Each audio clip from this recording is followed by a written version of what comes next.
Today is March 14th, 2022. You're at FE.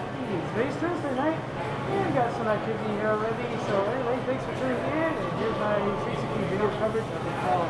Thanks again. 38. Bungie's been filming these since before I cut my hair short. I used to wear my hair very long. Yeah, that's the whimsical thinking back to the past, the old man looking back on his youth music. Wind blowing through his hair.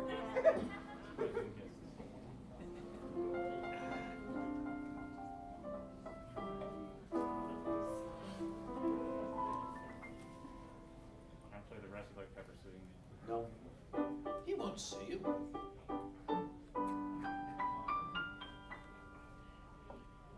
He wouldn't possibly sue you, because then whose room would he stay in at Anthrocon?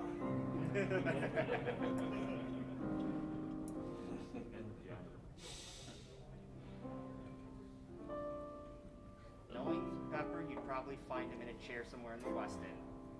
No, that doesn't happen at Anthrocon. Wheelchair.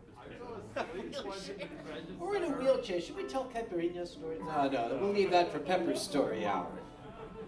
There are things that happen in that college that stay Until I get there. That's true, yeah. We'll have to rewrite books. I am going to be a guest at Brazil Fur Fest in the summer, and I'm very much looking forward to it. Pepper Coyote will be the first to tell you the national alcoholic beverage of Brazil is known as the caipirinha. It's essentially a mojito, but without the mint. It's kind of rum and a little bit of lime and more rum and no more lime and some sugar. The caipirinha. I was on there when their virtual convention was running. I was on there, virtual, come talk to us, whatever board, and well, I don't speak Portuguese, and my typing is kind of bad to begin with, and I typoed the name of the national drink, and inadvertently created a new fursona for myself, which an artist immediately drew. That is going to be my fursona for Brazil Fur Fest. It is the caipiranha. It's a little green fish with a pink umbrella growing out of its forehead.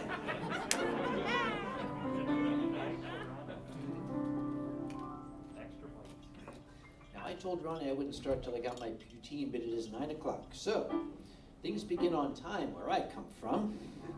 For those of you who do not know, my name is Uncle Kage. Je m'appelle Tonton Kage. This is Foxamore, ici Foxamore. Welcome to Canada, bienvenue à Canada. This thing will not be entirely in 2 languages. Cette chose ne sera pas entièrement en les 2 langues.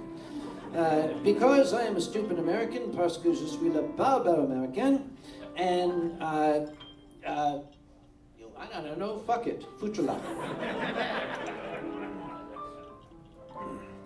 So, for those of you who do not know, I am pretty much just a drunken old guy that tells stories in bars, and it started out with people buying me drinks, but then there were 2 drinks for me to drink by myself.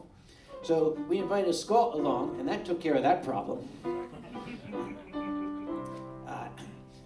I love being up here with Fox tickling the ivories, because I think what? I want to go an air drink. You want an air drink? Oh, you don't have anything to. You don't. No, that's okay. I'll drink after. You'll drink afterwards. Yeah. We'll take that as a promise. Okay.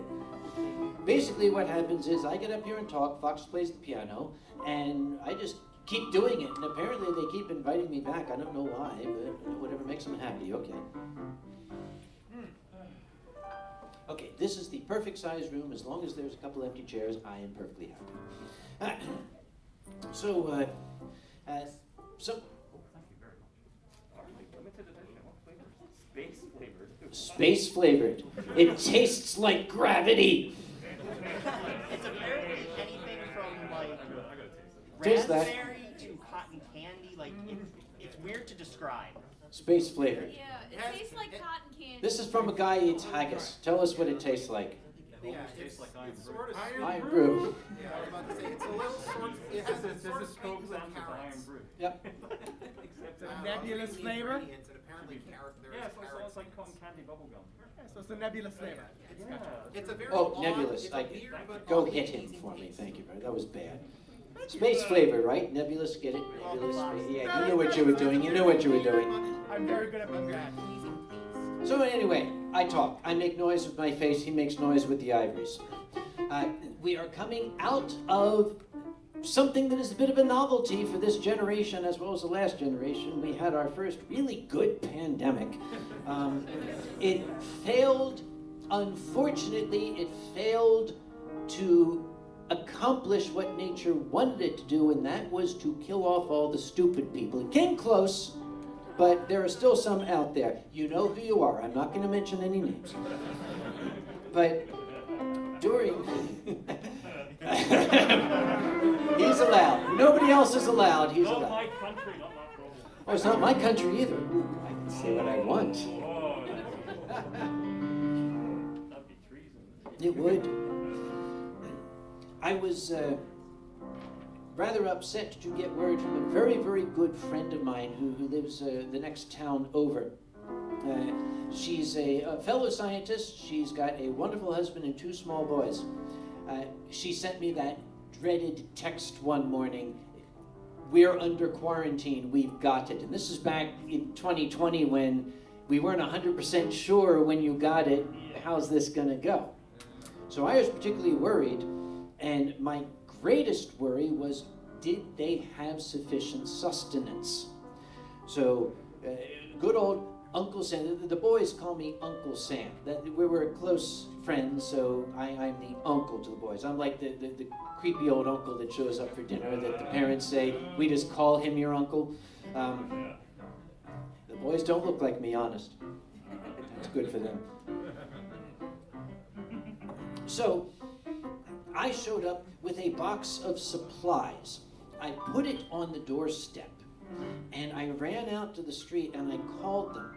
When they opened the door, there was a giant box filled with booze. Because that is the most important sustenance. You can live without food for 30 days. You can go without water for 7.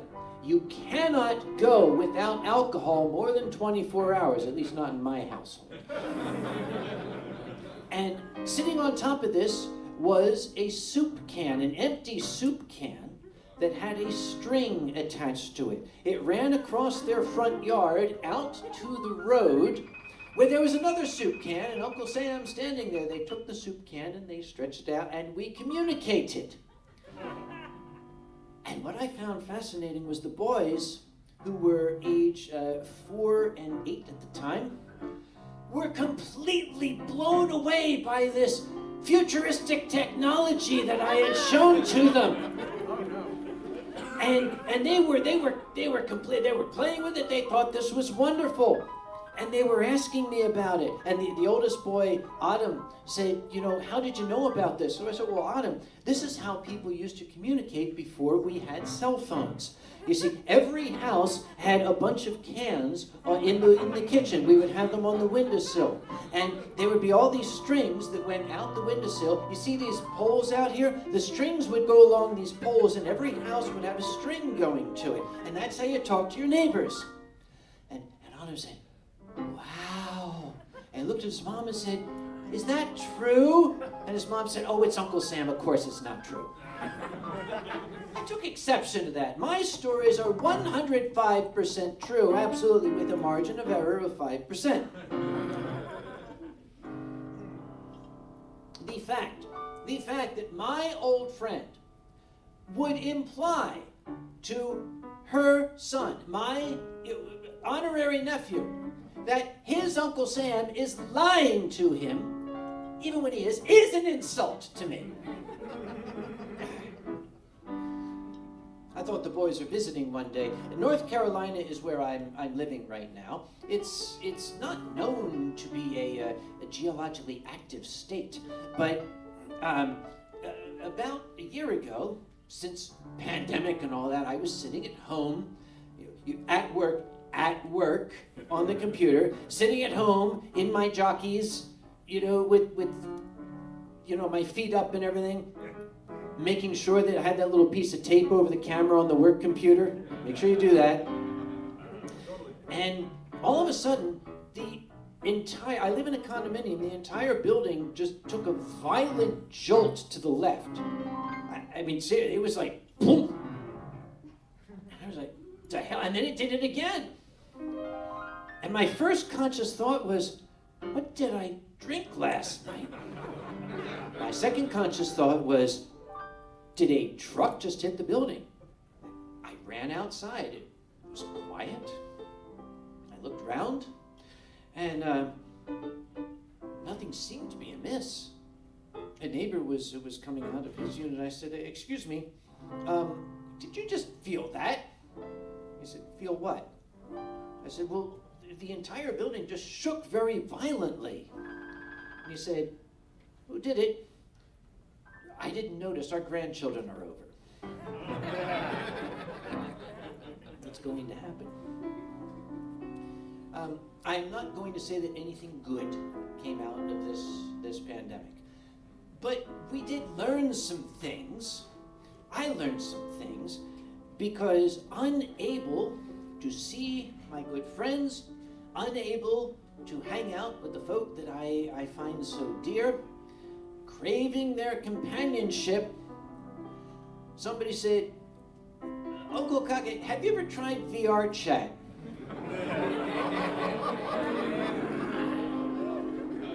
And I said, no. That sounds like one of these newfangled video games you kids are always playing. So, they said, we're having this convention, they called it Furrality. It's an online convention. So they invited me to be their first guest and their first speaker. And I said, well, how does it work? They said, we'll get you an avatar. The first avatar they got me was a Shiba Inu. Just like everybody. But then somebody came up with a brilliant avatar. They took a photo of me taken at a bar with a glass of wine up to my lips. And then that became my avatar, and they gave it the Canadian flapping head thing. So when I talk, the head flaps up and down. And that was cool. He's always got the tune. Only part that matters. It was okay. It was fun. I like this. I'm visiting all sorts of people, and I can talk to people. I had a desktop. I was on my lappy at the time, and this thing is cutting out. I was on the lappy at the time, and it so happened we took a bit of a chance. There were some friends nearby. They had been totally isolated. I had been totally isolated. They had sake. I didn't. So I said, it's worth the risk. I'm going to go visit them. And I went to visit them. And I mentioned this. I was trying out this VR chat thing. And it seems like a lot of fun. I'd probably get into it more, but I can't justify the expense of buying the whole thing. And my friend said, well, I got a Vive I'm not using. Do you want it? I said, yes. So he gave it to me, and I took it home. It's like, dude, okay, this is different. This is different. The first place I went was the Eurofurence world. They have recreated the Eurofurence Hotel in infinite detail, down to the location of the fire alarm pull boxes. They've got that hotel so perfectly mimicked in virtual reality. Trust me, the Germans don't do anything halfway.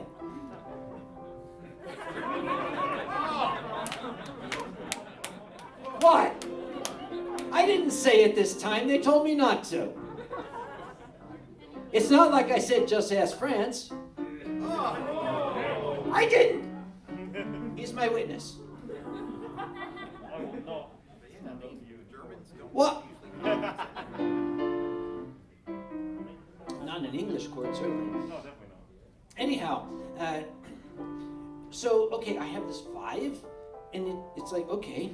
The first thing I found was I had to find an avatar of my fursona. Now, some of you may know that my fursona is somewhat unusual.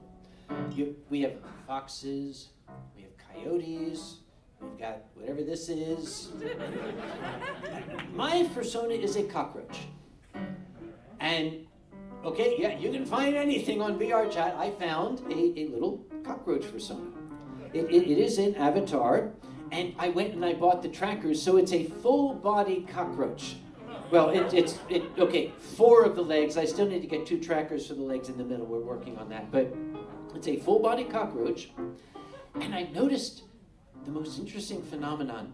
I will go into the Eurofurence bar, and that's where the cockroach sits on the bar, and people will come in, and here I'll be standing, and here is an 8-foot tall unicorn, and here is a bright flashing pink and green Rexoium, and here is this kind of like floating noodle dragon that's constantly twisting on itself, and here is a fox that seems to be made out of alabaster. I don't know how that works. And here is this mercurial blob, and people will come up and say, "Oh my God, a cockroach, that's so cool." Dude, I am literally the most normal thing here.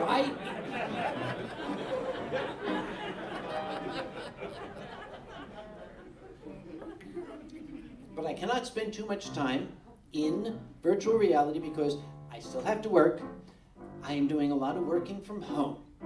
I will certainly send kudos to my employer, who is progressive enough and attentive enough to realize a terrible disease, a horrible plague, let loose the dogs of disgust, and they sent everyone home. I'm a scientist. Here's the deal. You can come in long enough to mix up your solutions and put them on the instruments, then bugger off for home and do everything else on the computer. This went on for about 6 months, and somewhere in the hierarchy, somebody noticed productivity has gone way up. Okay, so telling the scientific staff you only have to come in long enough to mix part A into part B, and then you can spend the rest of the time at home, and we pretty much doubled our output. Okay, so that's my life now. I have no complaints. But you have to work from home. I'm going to give all of you, as a professional, please allow me to share with you some of the things I have learned. If you have an Amazon Fire or some other kind of smart TV, don't use it if you're going to be doing a Teams call with your folks. Because I was sitting on the sofa again in my boxers, and the remote has this little button on it where you push and you can give voice commands to the thing. Well, I must have had the thing sitting next to me, and I must have leaned on it without realizing. I was on a Teams call with my department, and it came time for me to do my thing. Yes, oh, Dr. Conway, would you please regale us with your wisdom? I said, yeah. I would like to give a report on the recent activities of the Developmental Support Services Group, that is DSS. DSS. Apparently, when I said DSS, I must have accidentally hit that button, because I was interrupted by the television saying, "Playing Dirty Sexy Saint." I was like,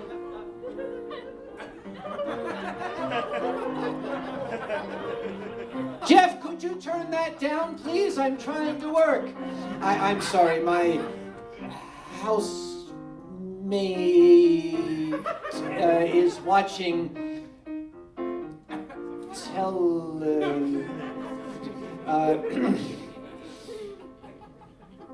Try it. Try, if you got a smart TV, put in DSS. It will bring up Dirty Sexy Saint. It's an incredible movie. I was curious. I wanted to see what it was about. I've seen it 3 times. It's, the funny thing is it ends the same each time, but give it a try. The other thing that I want to warn you about, allow me to impart the wisdom of an old man.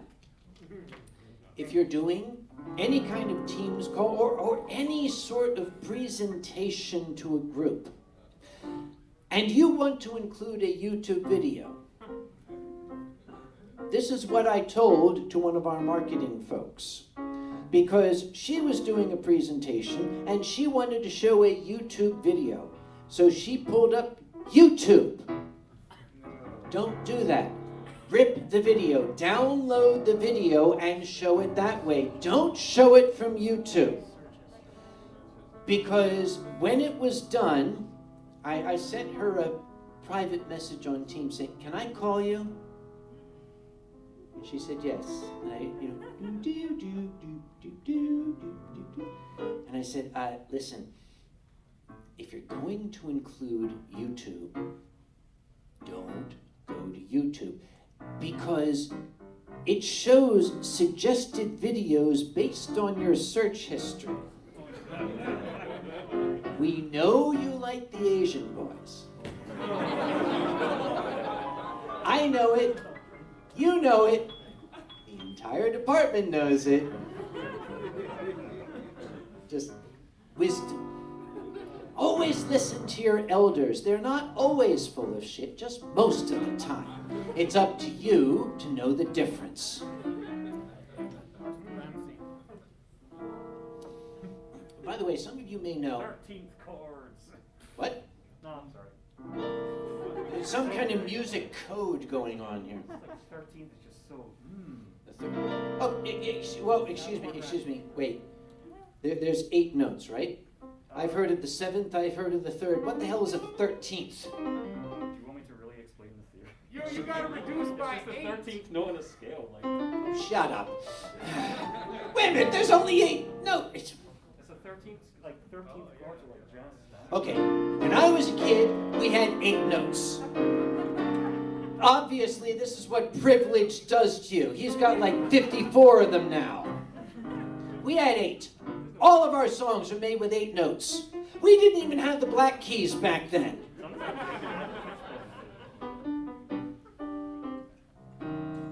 By the way, who here likes sake? Raise your hand if you do. Good. Who here says, I don't like sake? You haven't had good sake. Who here, those are okay, put your hand up again. I don't like sake. Put your hand up. When you had sake, was it at a sushi restaurant? Okay, maybe my theory is not correct. My theory has always been you had shitty sake at a sushi restaurant.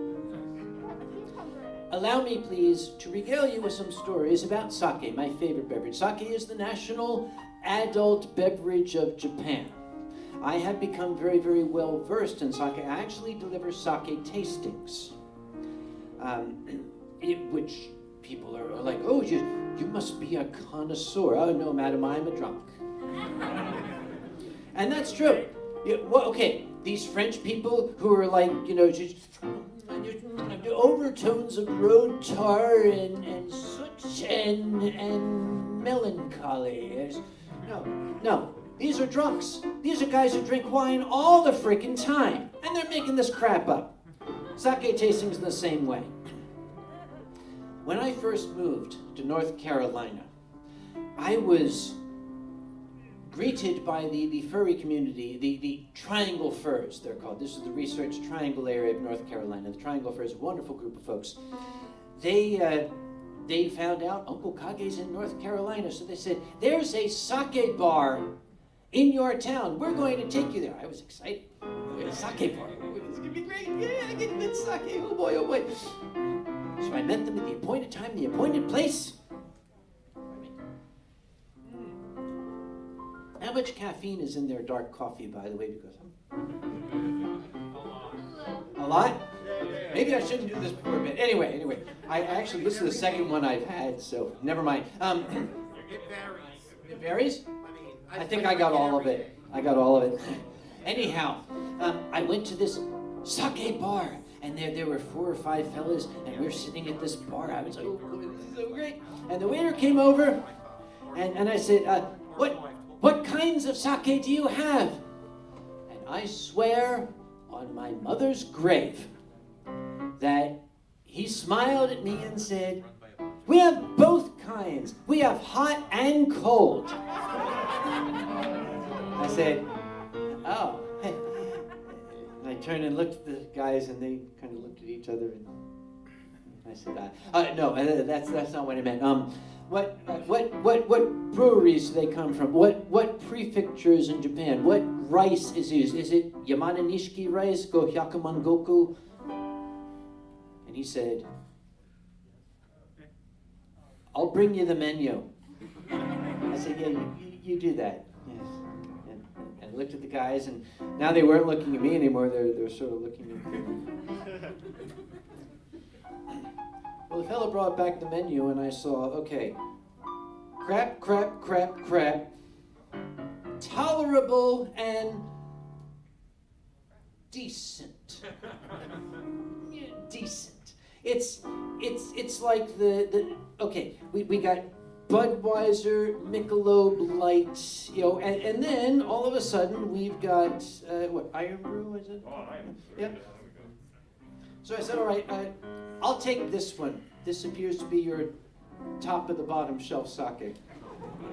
So he went off, and I was engaging the fellows in conversation. Well, when you said sake bar, I sort of was imagining something a little bit different from them, but it's okay. It's very, very nice, you guys.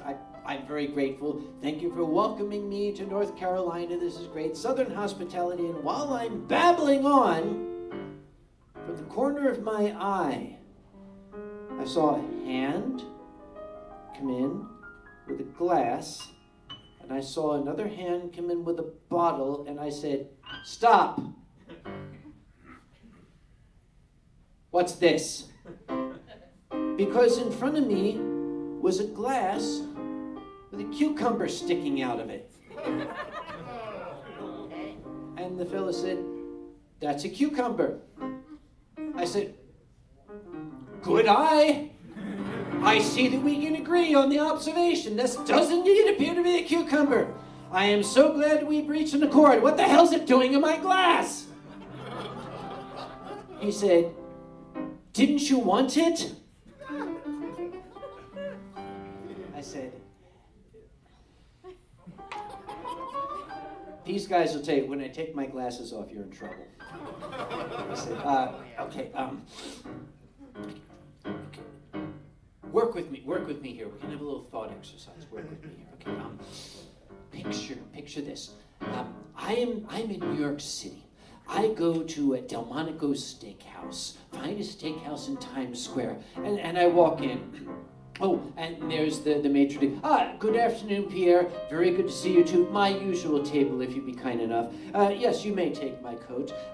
Let's see. I'd like to start with a Saint-Emilion 2007 today. Oh, and if you could put a dead trout in it for me. Maybe strain it through an old jock strap before I said, no, I don't want a goddamn cucumber in my sake.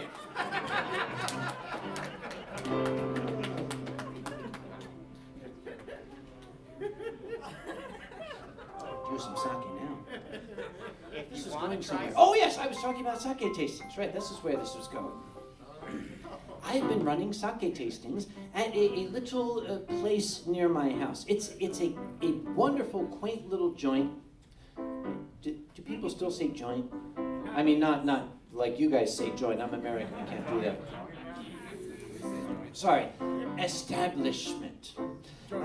It's basically a hipster place, and it opened on the 10th of March of 2020, and then shut down on the 15th of March of 2020. So when they reopened to a limited audience, I kind of felt sorry for them. They not only serve kombucha and tea and coffee, they've got a very good wine selection.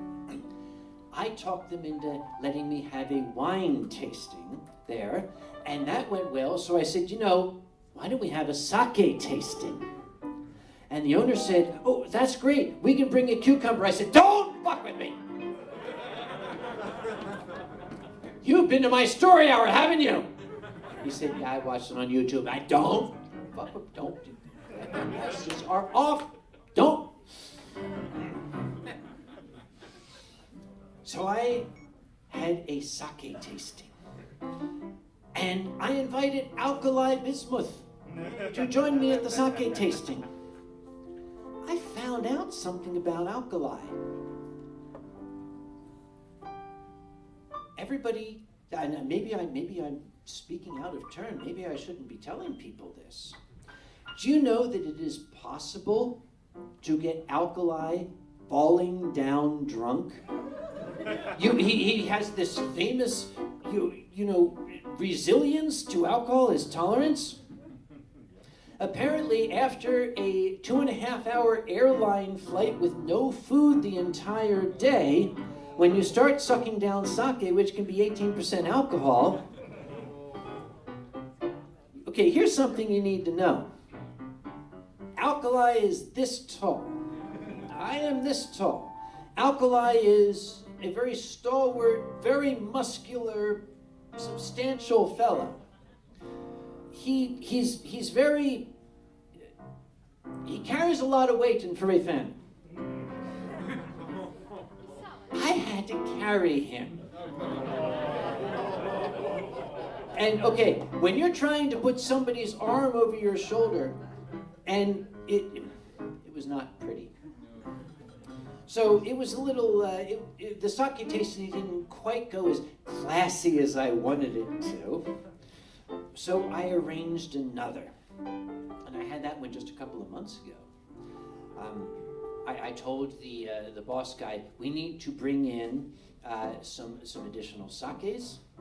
And he did. This time, I went there and I said, I need somebody now who is not going to be a sloppy drunk who can't hold his sake. So I invited Ronnie to come along to that sake tasting.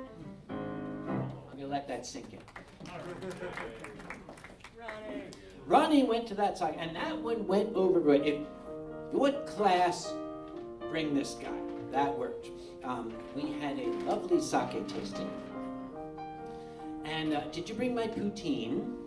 Yes, I apologize it's not soaked in sake, but gravy hopefully is a good substitute. There you go. Now you can have Canada on top of more Canada.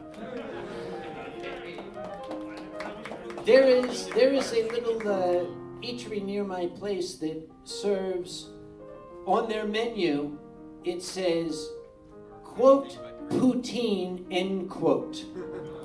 It's tater tots with, I'm sorry, I don't want to offend your Canadian sensibilities. It's called poutine, in quotes.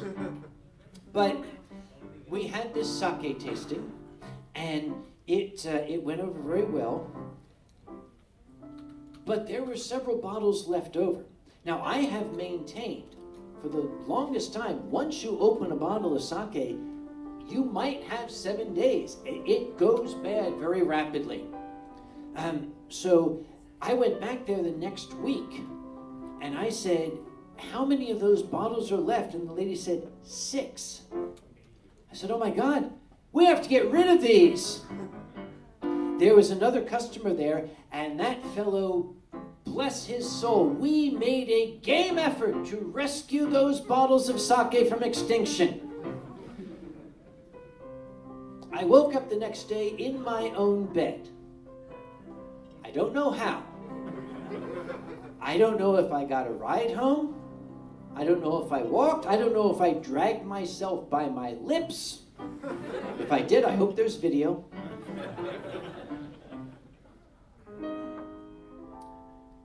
But just 2 weeks ago, I was back at that little establishment, and I said, are there any open bottles left? And she went through She said, no, I think you could. Oh, wait. And she pulled one out. It was a half-empty, open bottle. And I said, oh my God, this is from the first sake tasting. This has been open almost 8 months. And I said, this is going to hurt. I told everybody else, I need everybody to move to the far end of the room, please. We have a biohazard situation. And I stood back. I asked her for a pair of gloves. And I opened it, and no smoke came out, which is good. And I looked down inside. Here's something they teach you as a chemist. You never put your nose over something and sniff. You know, try to wave the fumes toward it. It didn't smell like death. So I said to her, bring me a glass. Because the first way you can tell that sake is turned is it turns yellow. So I poured it out and it was clear. It wasn't cloudy, it wasn't yellow. This is very, very strange. And I said, there's only one way to tell. Tell my mother I love her. Oh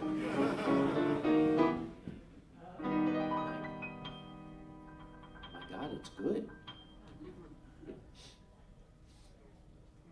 I was immediately sending texts to Ronnie and to other sake folks. I sent a text to Alka. I said, this is a goddamn miracle.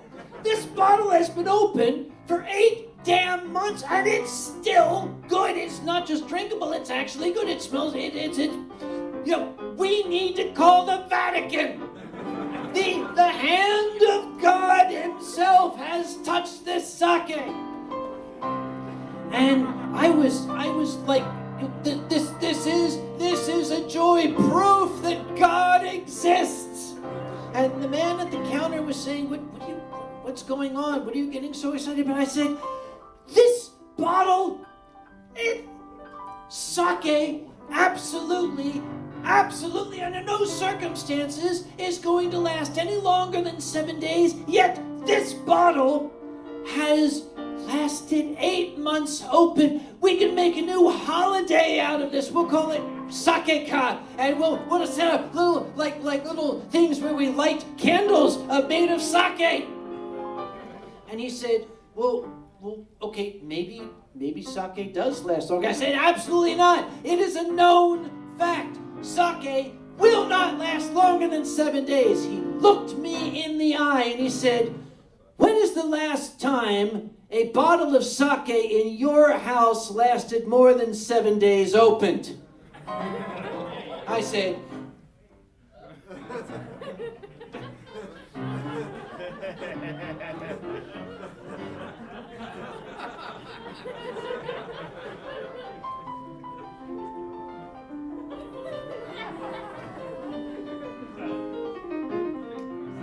admittedly, there might be a gap in my data. I still maintain sake does not last more than 7 days open. At least in my house, it doesn't.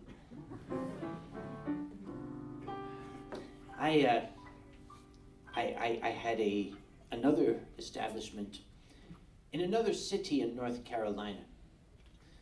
What I was doing in that city, living there off and on for a couple of years, that's another story for another day. But I found this place. It was a little sushi joint. They still don't say joint today. Little sushi establishment. Can I say joint?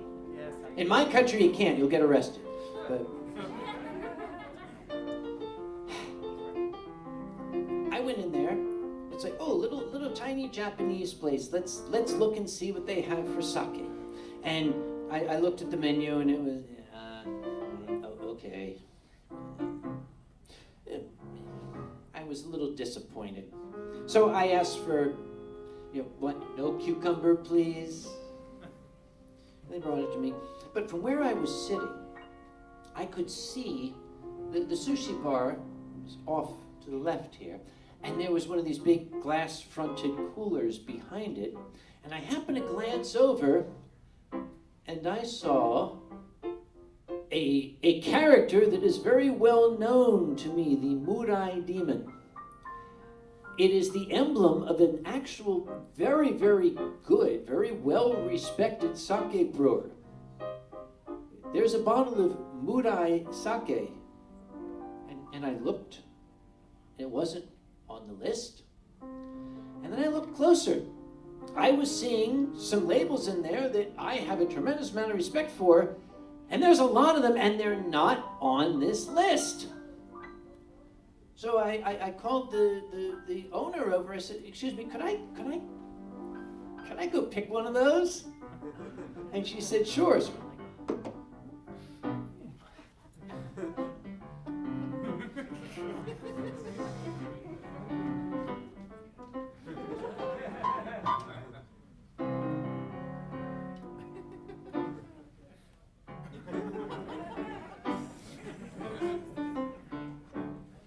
I took it back, and I was enjoying it. And the owner came over, and she said, "Can I ask what you were looking for?" I gave her Sake 101 there, what to look for, what I was actually examining in those bottles. Well, about 5 minutes later, she came back with another bottle and said, would you try this one for us?" I said, "Oh, well, miss, I don't want you to get me wrong. I didn't come here to hustle you for your sake, really." And she said, "Oh, no, these were left over from a sake tasting that some guy did a couple months ago, and we don't have anybody here who knows anything about sake." So I said, "Well, okay, I'll try it." So I tried it, and I said, "Yeah, no, it started to go." And she tried it, and she said, "It tastes okay to me." I said, "Try the one I picked, then try this one." And she did, and her eyes lit up, and she said, I see what you mean. I see the difference. And I noticed that other people in the restaurant were sort of looking. So I said, "Would you like to try?" The evening turned into an impromptu sake tasting. And after that night, I went there every week, and it was the same deal. I would get one of those bottles, and I would try it. If it was good, I would consume it in its entirety, because as I maintain, sake doesn't last longer than 7 days once it's open. And then I would tell them this was good. If it was bad, we'd just pitch it, and all the ones like it. Thereafter, they actually wound up with a very, very long sake menu that was very, very detailed. I did that. Well, you're rated. All for being a drunk. Kage,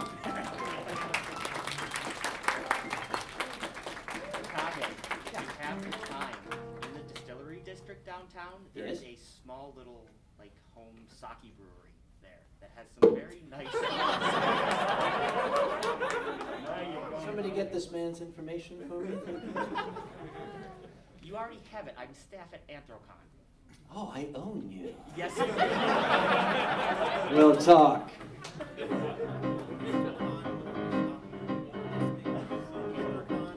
How are we doing on time? Actually, we're doing pretty good on time. I got a story here of me pissing and moaning about trying to cross the Canadian border, but that's there's too many stories like that. I'll tell a story about Eurofurns. See, I can do that because none of them are here. They can't stop me. Eurofurns, first off, I will state uncategorically, as the chairman of the current second largest furry convention in the world, my favorite furry convention is Eurofurns. Remember, I said it's run by Germans. Remember what I said about Germans? Yeah? They do a spectacular job, and these guys will back me up on that. I'm not saying that because they keep an entire case of wine behind the bar just for me. I'm not saying it. It helps, but... I'm second generation German, so I know what they're like. Yes. Oh yeah, they can be. Well, Eurofurns, it started out at...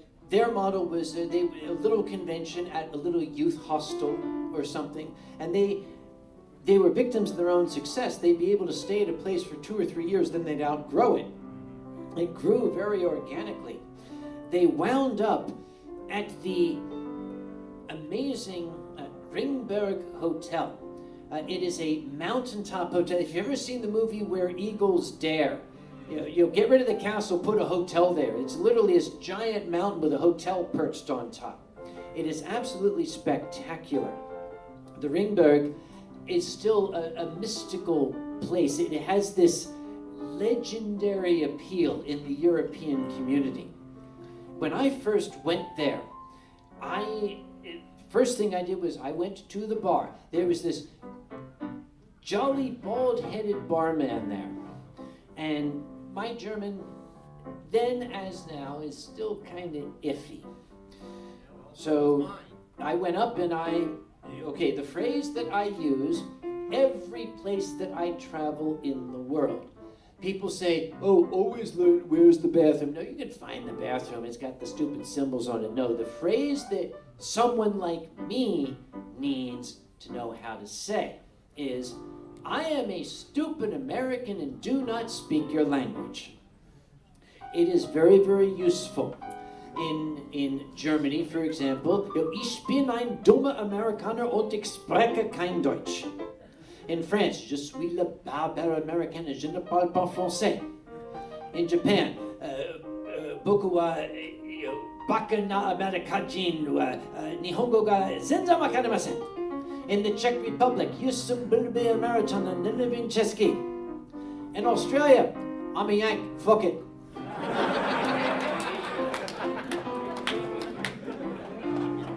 But this barman, whose name was Andre, I went up and I introduced myself. Hello, ich bin ein dummer Amerikaner und ich spreche kein Deutsch. He thought that was the funniest thing he'd ever heard.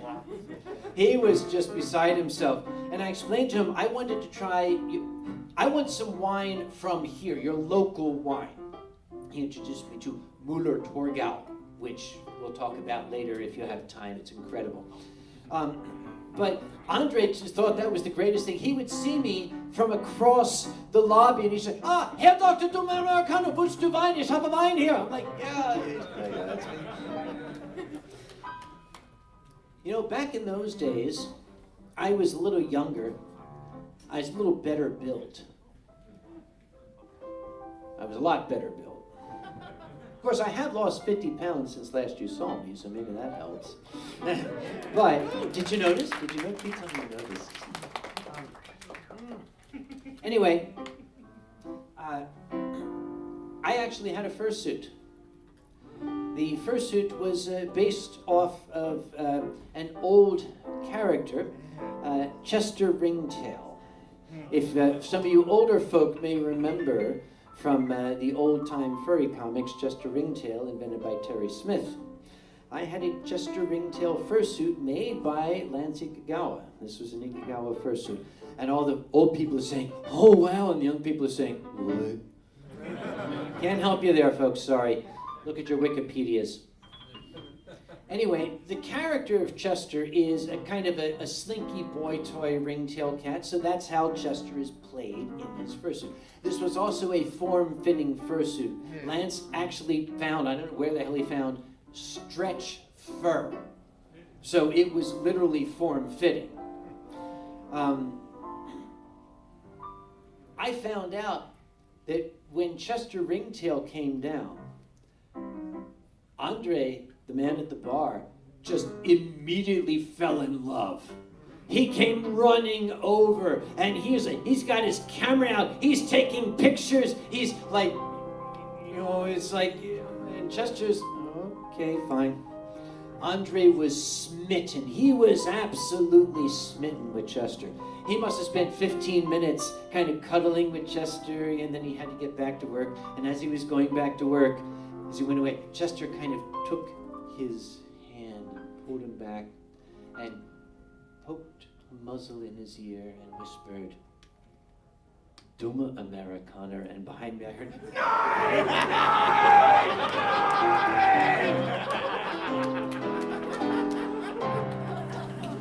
Oh, I remember that story.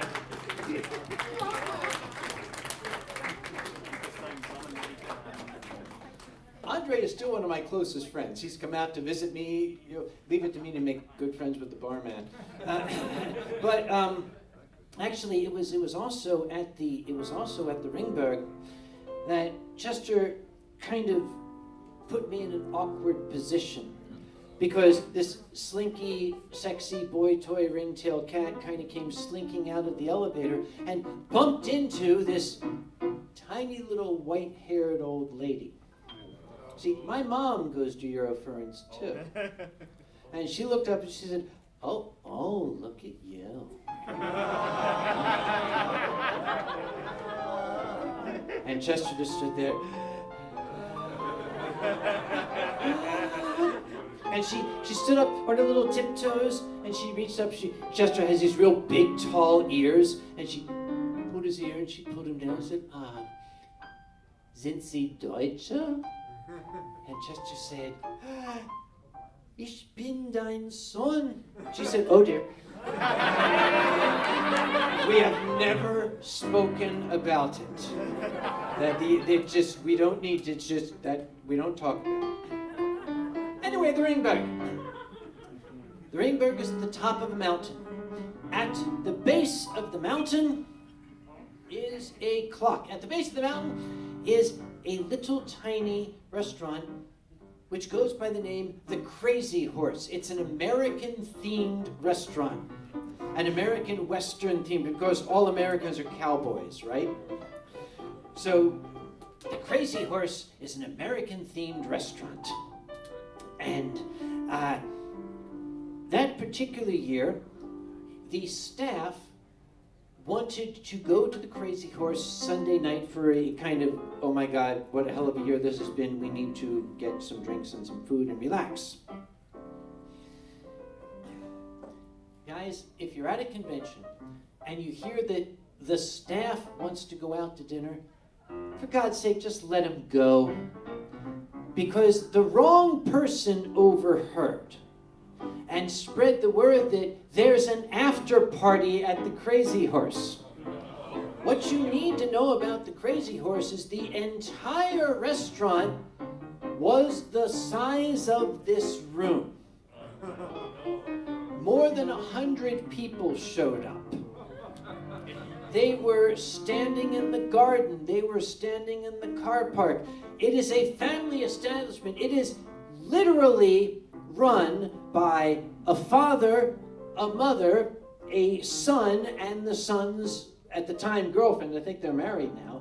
Literally 4 members of the family, and these hundreds of people descended on them like hungry locusts. They did their best. At the time, I was performing at Eurofurns along with a gentleman named Jibba. By the way, if you folks did not know, Jibba has passed away, so I shall raise a glass of coffee to him. But Jibba was a very, very talented comedian himself. It was kind of funny at first because these folk were just going crazy, trying their best. And at one point, Jibba and I said, we should help out. So Jibba started bussing tables. I started taking orders. Why not? I'm writing all the orders down, going up, putting them on the bar, and I noticed behind the bar, all of these glasses were piled up. And I saw the sink. There's this interesting thing in the sink. It was like these 3 upright brushes in a thing of soapy water. I thought, well, that's kind of cool. Let's see how this works. And I went behind the bar and I took one of the glasses and okay, that's kind of cool. And I saw the owner, the boss man. He saw this. He had a rag in his hand. He smacked the rag and he comes storming toward me. I'm like, oh God. He comes up to me, grabs the glass from me and says, not like that, like this. Yeah, okay. So I became the dishwasher. It was funny until the young lady who was desperately trying to wait tables broke down and started crying. No, not gonna have this. people were getting angry because they'd waited 45 minutes after ordering, hadn't gotten their food, and they were leaving. And we discovered that they were bringing the food out and the people were gone. So Jibba and I went to the boss and we said, as Americans, we can eat all this food. Bring it to us. We tried. Didn't quite work, but we tried. You know, to this day, I don't think I have ever explained the Night Fox. I went to the boss and I said, anybody who left and didn't pay their bill, bring it to me, I'll pay it. Why did I do that? Because I wanted this family that was working so hard to remember this night as, oh my God, the night the furries were there wasn't that wild, and not, oh Jesus Christ, the furries almost ruined us. I like to think I succeeded.